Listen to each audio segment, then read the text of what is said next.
About 7.4 billion shillings is now worthless paper after the 4-month phase-out of old 1,000 shilling notes, even as detectives investigate some 3,172 transactions flagged during this period. The Central Bank of Kenya says the demonetisation was largely a success despite questions about whether it really helped tackle illicit financial flows.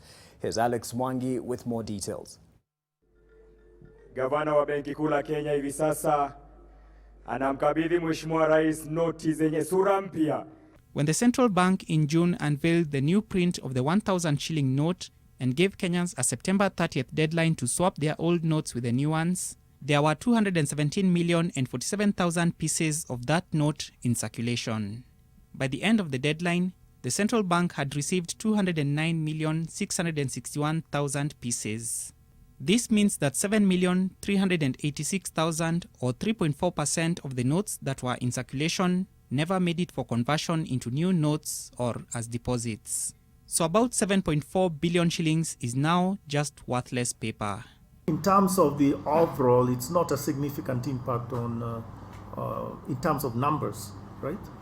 The point here is that it was not being used. It was actually seated in somebody's mattress or somebody's, it wasn't in circulation. So in effect, it was sitting as a store of value. The demonetization by the CBK was meant to flush out dirty money. So is this to say that the CBK failed in its bid to mop up loads of suspected illicit cash? You're speculating. So you need to tell me then, where was the problem? How did they go around it? Meaning, was the AML measures weak? And I would contend that the filters were working.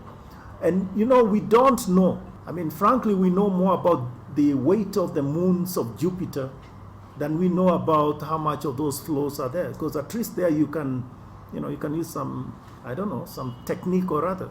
3,172 suspicious transactions were flagged between June and September.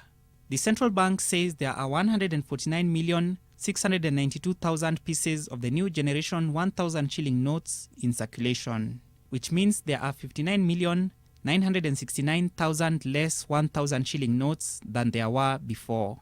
So if you look at deposits have gone up by that amount. But that's perfectly okay. Clearly, there are people that were holding cash that really didn't need to hold cash. And they've moved into deposits. CBK says the demonetization did not have an impact on inflation. Asked when the other old notes will be swapped for new ones, the governor gave a 2 to 3 year time frame. If you take 1,000 of the old 1,000 shilling notes and you punch them, shred them, turn them into powder and compact them, this is what you'll get, an equivalent of 1 million shillings of the old notes. And in my estimation, this weighs less than half a kilogram. Now, these notes are likely to end up hitting the economy quite literally.